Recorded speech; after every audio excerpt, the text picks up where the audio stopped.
você tocou no ponto que eu acho que eu queria explorar melhor aqui e mostrar para os nossos ouvintes mais ou menos como funciona. Você tem dois grandes, quando a gente fala de programação para jogos, tem dois grandes blocos aqui, né? Eu imagino. O cara que desenvolve a engine, né? Que é a base do desenvolvimento, e o cara que desenvolve em cima daquela engine, né? E aí dá pra gente fazer um paralelo que a Game Engine é o SDK do mundo corporativo, o framework do mundo corporativo. Se o jogo fosse um web service, a Unreal seria o Spring Boot, é isso? Nossa, essa... Ó, foi longe essa. Palmas. Essa foi excelente. Bela analogia. Daria pra comparar mais ou menos dessa forma, né? Então, realmente, que aí meio que em termos de... Buguei o cara, velho. Eu misturei dois mundos aqui que buguei o professor. De nomenclatura, assim, né? Porque às vezes a gente fala, eu tô usando uma game engine, eu tô usando um framework, um SDK, uma API e tal. Meio que seria assim, talvez quem vai fazer o jogo, a parte lógica do jogo é o usuário de uma API, né? E quem vai fazer a tecnologia é o desenvolvedor da API, né? E aí, às vezes, pode ser assim, vai ter a pessoa que vai fazer a engine, vai ter a pessoa que talvez está na empresa, se a gente pensar em console, está numa dessas empresas que desenvolve console, e talvez é a pessoa que está fazendo a biblioteca, a parte que conversa com o hardware, que a engine vai estar numa camada acima. E aí o jogo vai tem um step down ainda, isso, né? Que é o cara que faz lá o ambiente que roda tipo a Unity no Xbox. Exato. Então, meio que seria assim, se a gente pegar Unity, Unreal, Unreal é legal, quem é mais da área técnica tem o código aberto, então você consegue ver, né? Você vai ver vários if-def lá, né? Se é tal plataforma, roda tal coisa, se é outra, roda tal coisa. E aí, para cada console, para Windows, para Mac, você vai ter as bibliotecas nativas, ou eu tenho lá o Windows, esqueci um pouco o console, mas que é mais próximo da gente, talvez PC, Windows, Mac, Linux, né? Então, eu vou conversar com o sistema operacional, o sistema que vai conversar com o hardware, né? E aí, as engines para cada build que você faz, Windows, Mac, Linux, internamente a empresa que desenvolve a engine fez essa conversa com cada sistema operacional. Então, são essas camadas, né? Hardware, sistema, engine. Em cima da engine pode ter outra API, pode ter um plugin, etc. E aí a pessoa que vai usar para fazer o jogo. Só para ver se eu entendi. Então, na verdade, a camada que conversa com o jogo ela é mais acima, digamos. E aí você tem algumas camadas mais para baixo, que são as camadas que conversam com o sistema operacional, é isso? Se a gente... E aí ela é otimizada para cada sistema. Se a gente está falando assim, a pessoa vai usar... que é o mais comum hoje, usar uma game engine para desenvolver principalmente multiplataforma, é isso.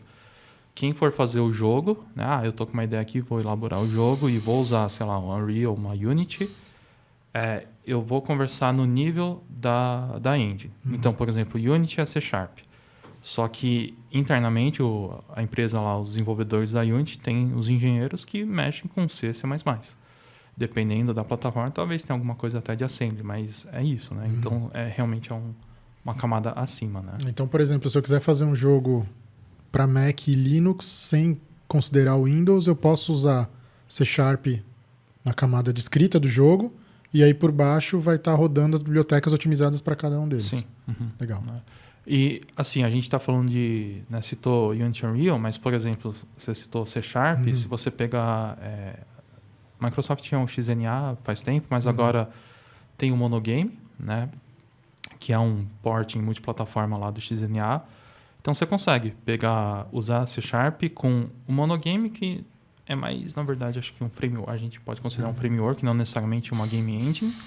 É um pouco mais baixo nível, assim, não é visual igual Unity Unreal. Quer dizer, uma parte, né? Que tem essa parte visual, mas aí você usa C# com Monogame e dependendo da plataforma, você escolhe lá e o Monogame consegue, né, exportar, fazer a conversa com o sistema operacional. Né? Então, dá para... Tá, até pensando numa dúvida também. As engines são multiplataformas para executar os jogos. Para gerar o build, né? O binário. Tá. E esses ambientes de desenvolvimento também são multiplataforma? Por exemplo, eu preciso ter um Windows para fazer para Linux e Mac, ou eu posso fazer num Linux e rodar em Windows e Mac, por exemplo? Então, acho que pelo menos para Mac você tem que ter um Mac. Uhum. Tem o... Como é que fala? Mac é sempre Mac. Mac acho que é o Metal, né? Sempre Mac. Que a parte, a biblioteca API deles, gráfica. Mas você tem que ter um Mac, um carregador específico para fazer os jogos. A sua tomada tem que ser branca. Uma tomada tem que ser branca, tem que ter a foto do Steve Jobs, senão não pode ser compila. aquela tomada amarela que a gente tinha fluorescente antigamente. Não. E se não tiver a fotinha do Steve Jobs também, não builda. Não builda, jamais. Assim, eu já vi gente fazendo o tal do... Como é que é? Hackintosh. Hackintosh, né? Hackintosh. Não sei se hoje em dia a última versão lá do sistema funciona, mas geralmente a gente fala, qualquer coisa Apple, você vai, né, pro... como é que se diz? O ecossistema Apple, né? Se você está no Windows, você consegue buildar para Linux. Eu não lembro se essas engines conseguem fazer para Mac. Talvez não. Talvez você conecta um Mac na rede e faz. Eu não lembro agora exatamente isso. Mas... tirando essa parte, o resto você pode ter assim, uma máquina que tem Windows ou Linux e você consegue fazer para as outras plataformas, né? Que a gente geralmente vê assim de projetos, até várias empresas que trabalham com AAA, né? É muito comum em termos de ferramenta, pelo menos a experiência que eu tive era sempre o Visual Studio. Então, Visual Studio Windows, né? Sim. Então era muita coisa...